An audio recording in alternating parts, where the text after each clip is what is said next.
Indonesia, salam Nusantara dari Sabang sampai Maluku, dari Minang sampai Pulau Rote. Mantalah iman kita, mantalah kasih kita, mantalah pengharapan kita tentunya dalam diskusi menjadi Tuhan dan Juru Selamat kita dan Juru Selamat dunia. Jangan katakan bahwa Yesus bukan Tuhan, jangan katakan pula bahwa Yesus bukan Juru Selamat. Dia adalah Tuhan, dia adalah Juru Selamat. Kalau engkau percaya, engkau akan diselamatkan. Engkau tidak percaya, engkau akan dihukum. Dan Yesus mengatakan dalam Yohanes 14 ayat yang ke-6, akulah jalan dan kebenaran dan hidup, tiada seorang sampai kepada Allah kalau tidak melalui aku. Dan Petrus mengatakan dalam Kisah 4 ayat 12, dan keselamatan tidak dalam siapapun juga selain dalam Dia Yesus Kristus, karena di bawah kolong langit ini tidak ada nama lain yang diberikan kepada manusia yang olehnya bisa diselamatkan. Mantap! Dan Yohanes 3 ayat 16, karena begitu besar kasih Allah akan dunia ini sehingga Ia mengalirkan anaknya yang tunggal. Anda dan saya yang percaya kepada Yesus tidak binasa, melainkan beroleh hidup yang kekal. Wow, mantap. Kita Roma 10 ayat 9-10, dengan hati percaya dan dibenarkan, dan dengan mulut mengaku dan diselamatkan. Tuhan Yesus memberkati kita. Dan pagi ini, malam ini saya mengucapkan selamat malam, dan doa dan harapan saya kekuatan Tuhan, kekuatan firman, kekuatan Roh Kudus, kekuatan doa, kekuatan iman menyertai kita sampai selama-lamanya. Dan sebelumnya kita berdoa, kami mau terus berlindung kepada Tuhan dalam situasi kondisi apapun, dalam dunia yang tidak menentu ini, tapi kami harus berlindung pada dalam nama Tuhan. Amin. Saya akan membacakan Mazmur 37 ayat yang ke-40. Demikian bunyi firman Allah. Tuhan menolong mereka dan meluputkan mereka. Ia meluputkan mereka dari tangan orang fasik dan menyelamatkan mereka, sebab mereka berlindung padanya. Haleluya. Jadi Alkitab mengatakan pentingnya kita berlindung pada Tuhan. Allah itu adalah tempat perlindungan abadi. Dan kalau Dia perlindungan kita, saya yakin dan percaya akan ada senantiasa pembelaan Tuhan, pertolongan Tuhan, kebaikan Tuhan, kemurahan Tuhan yang akan mengikuti langkah-langkah kehidupan kita. Karena Tuhan itu yang melindungi kita, Tuhan itu yang menjaga kita. Dan itu sebabnya orang yang berlindung pada Tuhan mengalami 3 hal. Ya, yang pertama adalah pasti Tuhan menolong. Haleluya. Jadi jelas dikatakan pasti Tuhan menolong, ya, dalam Tuhan menolong mereka dan meluputkan mereka. Saya baca dulu Mazmur 91 ayat yang ke-9 ialah dan 10. Demikian, sebab Tuhan ialah tempat perlindunganmu, yang maha tinggi telah Engkau buat tempat perteduhanmu. Dan kemudian firman Allah katakan, malapetaka tidak akan menimpa engkau, dan tulah tidak akan mendekat ke dalam kemahmu. Wow.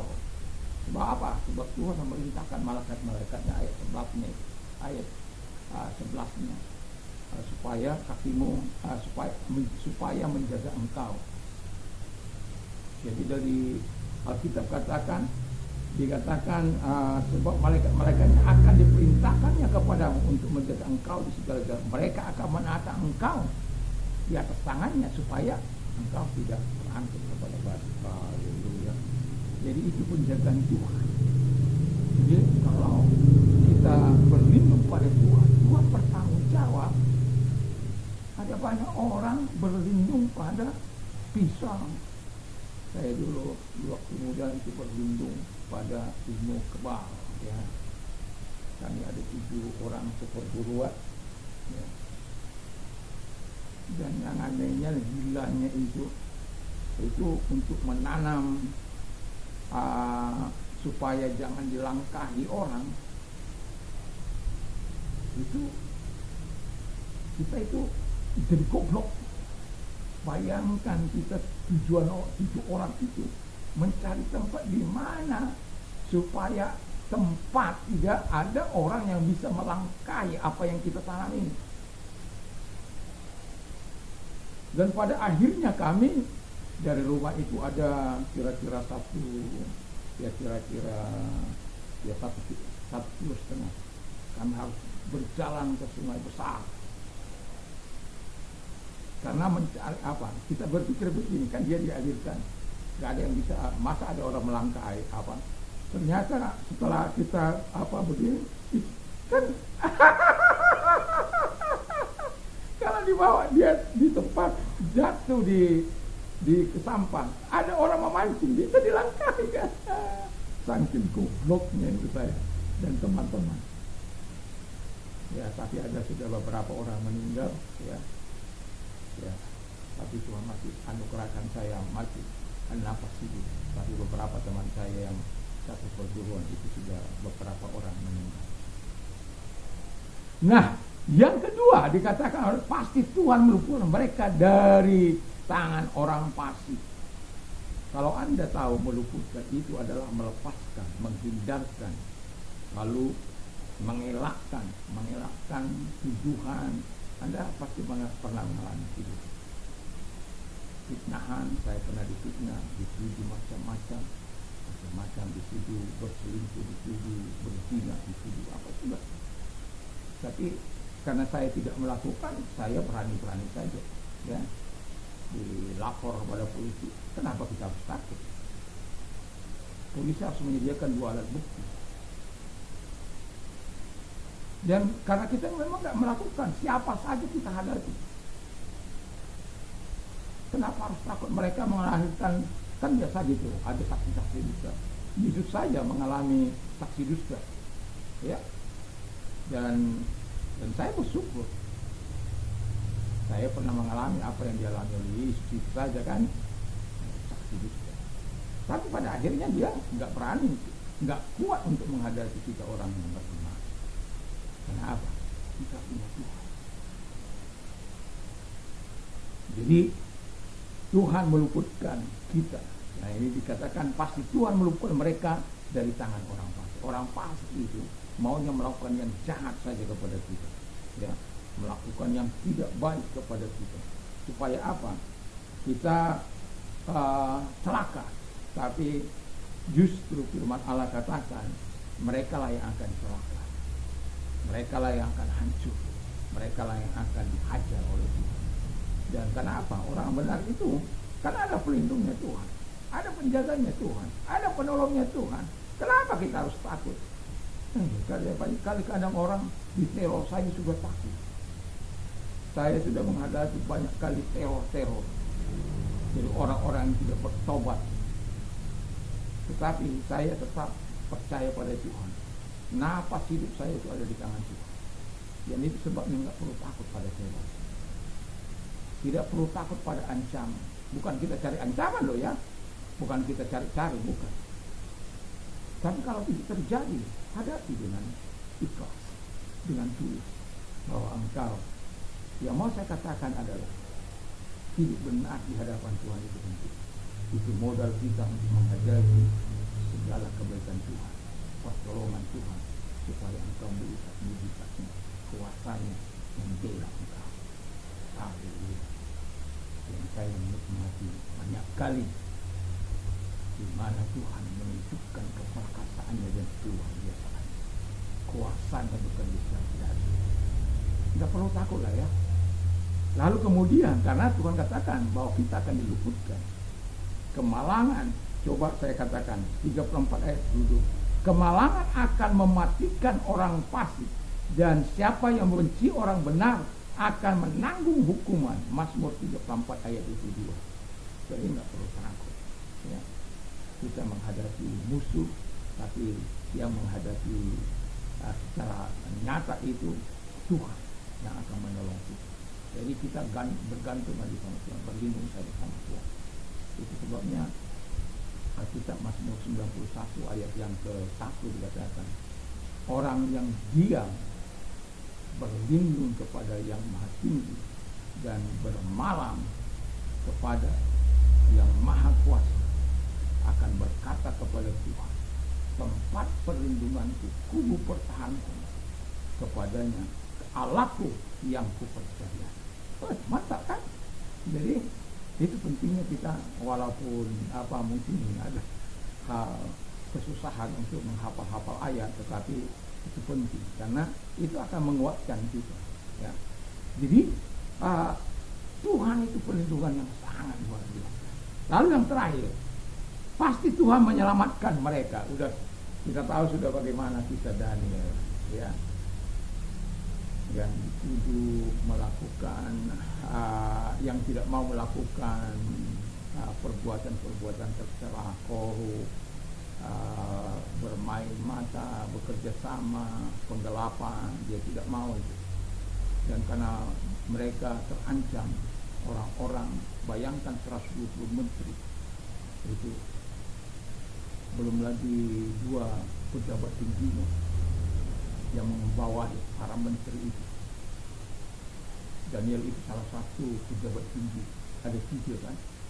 Lalu kemudian Daniel ini tidak mau kompromi, dan akhirnya dia didakwa dengan tuduhan mempersembahkan sesuatu, walaupun dia tahu bahwa tidak boleh mempersembahkan. Kalau orang yang ciut nyalinya, kan hanya sebulan, Tuhan ampuni saya sebulan ini, tidak apa-apa lah ya. Tapi enggak kan, dia tetap melakukan, dan walaupun dia mengalami masuk lubang singa, tapi Tuhan melepaskan dari mulut singa itu. Karena apa? Karena Tuhan katakan, singa-singa, saya tidak bisa ngomong, saya bisa apa, tapi Tuhan bisa bicara sama singa-singa itu. Kamu jangan makan Daniel, itu hamba. Nanti saya kasih kamu upah yang lebih besar. 120 menteri, dan kemudian pejabat, anak istrinya, sudahlah. Alkitab katakan belum turun, mereka sudah dicabik-cabik, saking banyaknya itu. Dan itulah pembelaan melepaskan. Masihnya juga Sadrak, Mesak, Abednego diberikan kesempatan untuk sujud menyembah patung buatan raja. Yang mereka bilang, Tuanku aja, ketahuilah, sekalipun Tuhan Allah yang kami sembah itu tidak sanggup menolong kami, tapi ketahuilah Tuanku aja, kami tidak akan sujud sembah kepada patung Tuhan. Patung, muka raja itu dipanaskan 7 kali, dan orang yang mengangkat mati di dapur api. Mereka diikat, tapi di dapur api mereka lepas.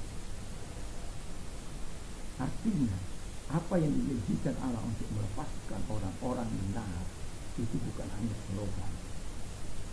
Jangan kita banyak hal diluputkan Tuhan dari segala mara bahaya hidup ini, dari mara bahaya kecelakaan, yang seharusnya secara manusia kita sudah koikah atau untuk parah, tetapi ternyata ada seolah-olah tangan malaikat menolong kita. Kenapa? Kita menyerahkan diri kita kepada Tuhan, Tuhan yang menyelamatkan kita. Jadi jangan pernah lupa untuk menyerahkan diri, keluar masuk kita. Kan Allah mengatakan akan melindungi kita sampai menjaga kita dari segala kecelakaan, menjaga nyawa kita, dia menjaga nyawa kita. Mazmur 121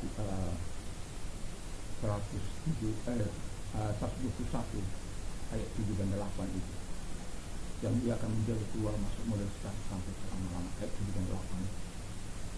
Jadi percaya kita firman Allah, makanya perlu memperkatakan firman Allah itu setiap hari, setiap malam, supaya apa? Kita mendapatkan kekuatan dari firman itu, dan kita mendapatkan pertolongan dari firman itu. Karena apa?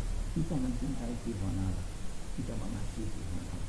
Dengan apakah seorang muda mempertahankan kelakuannya bersih dengan menjaganya sesuai dengan firman itu. Itu Mazmur 119 ayat yang ke-9. Itu jadi penting firman Allah itu untuk kita lakukan.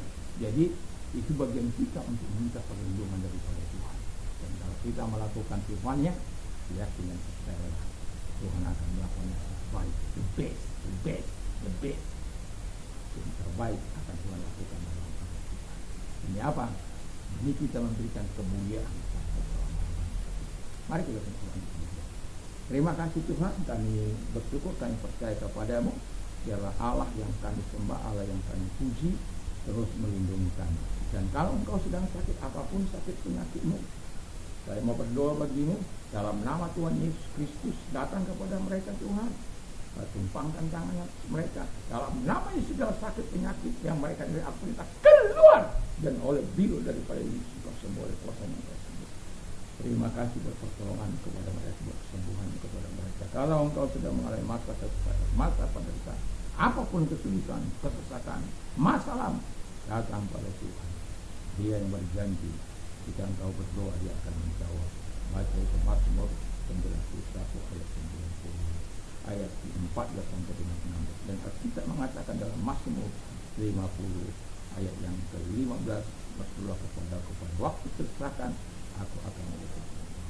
Dan kalau engkau orangnya, angkat kedua belah tangan, lihat tangan-tangan yang diangkat kepadamu, dan kami percaya engkau akan melukiskan kami yang sedang mengalami masalah, kesulitan, penderitaan, dan engkau akan menolong kami, dan kami memuliakan engkau. Itu kata firman. Dan kami percaya Tuhan mau menolong setiap mereka-mereka yang membutuhkan uluran tangan, yang menaikkan tangan kepadamu Tuhan, tanda penyerahan diri kepada. Terima kasih buat pertolonganmu kepada mereka. Terima kasih buat kebaikan kepada mereka. Di dalam nama Yesus Kristus kita berdoa. Haleluya. Amin. Selamat malam. Selamat kita beraktivitas.